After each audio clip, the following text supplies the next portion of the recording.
Welcome dear students. আজকে আমি আলোচনা করব ফিজিক্যাল সায়েন্সে ক্লাস 10 এর ইউপ্যাক নামকরণ। এই ইউপ্যাক নামকরণ হয়তো চলে আসতে পারে, 1 নম্বরের কোশ্চেন থাকে, দেখবে প্রশ্নপত্রের একদম নিচের দিকে। তা আমরা কয়েকটা লিখেছি, 7টার মতো লিখেছি, তা আমরা দেখে নিই সেই নামকরণ কি কি হতে পারে। দেখো, প্রথমেই দেওয়া আছে CH3 CH2OH। এখানে আমাদের দেখতে হবে দুটো কার্বন আছে, আর তোমরা জানো দুটো কার্বন থাকলে সেখানে কি হয়, সেখানে হয় ইথ, আর সাথে এই একটা গ্রুপ জুড়ে আছে। এই যে গ্রুপটা জুড়ে আছে এটা হচ্ছে কার্যকরী গ্রুপ। এখানে আমরা বলতে পারি এটা অ্যালকোহল গ্রুপ। তাহলে দুটোর জন্য কি হচ্ছে ইথ, আর অ্যালকোহল গ্রুপের জন্য অল, দুটো জুড়ে গিয়ে হয়ে যাচ্ছে ইথানল। ঠিক আছে।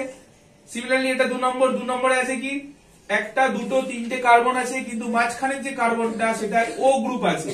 এই ওটা অ্যাকচুয়ালি কিন্তু এইভাবে আছে, এই একটা কার্যকরী গ্রুপ। আশা করি দেখে তোমরা বুঝতে পারছো এটা হচ্ছে কিটো গ্রুপ বলা হয়, নামের শেষে ওন আছে। তাহলে এইটার নাম হচ্ছে অ্যাসিটোন, এটার নাম হচ্ছে অ্যাসিটোন। এবার এইখানটা দেখো এর কার্যকরী গ্রুপ কি, এর কার্যকরী গ্রুপ হচ্ছে COOH। COOH মানে অ্যাসিড।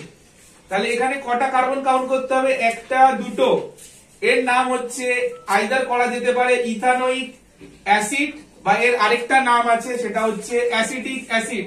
এই অ্যাসিটিকের একটা পার্সেন্টেজ কিন্তু আমরা কনজাম্পশন করি ভিনিগারের মাধ্যমে।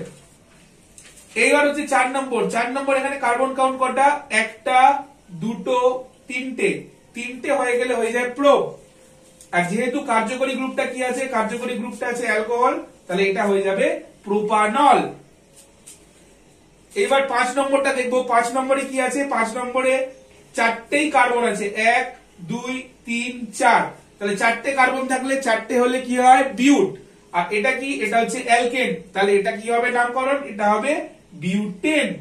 এটার নাম হবে বিউটেন। 6 নম্বরটা দেখা যাক। 6 নম্বরটা কি আছে, 6 নম্বরটা কার্যকরী গ্রুপ আছে অ্যালডিহাইড গ্রুপ। CHO গ্রুপটাকে বলা হয় অ্যালডিহাইড গ্রুপ। এই ক্ষেত্রে নামকরণের শেষে অ্যাল বসে। তাহলে এখানে কি হচ্ছে, কটা কার্বন কাউন্ট, 1 2 3। তাহলে এটার নাম কি হবে, এটার নাম হবে প্রোপানল। এটার নাম হবে প্রোপানল। এবার চলে আসি আমাদের আজকের ভিডিও লাস্ট 7 নম্বর যেটা আছে। এখানে কটা কার্বন আছে, এখানে আছে একটা দুটো তিনটে। দেখো এই কার্যকরী গ্রুপটা আমরা অলরেডি 4 নম্বরে এরকম একটা গ্রুপ দেখেছি, 3 নম্বরে COOH মানে কি, এটা অ্যাসিড গ্রুপ। তাহলে এখানে কি হবে, 1 2 3, তিনটে কার্বনের জন্য এর নাম হবে প্রোপানোইক অ্যাসিড। আজকের ভিডিও এই পর্যন্তই। আমরা নেক্সট ক্লাসে কিছু রিঅ্যাকশনস দেখবো ক্লাস 10 এর।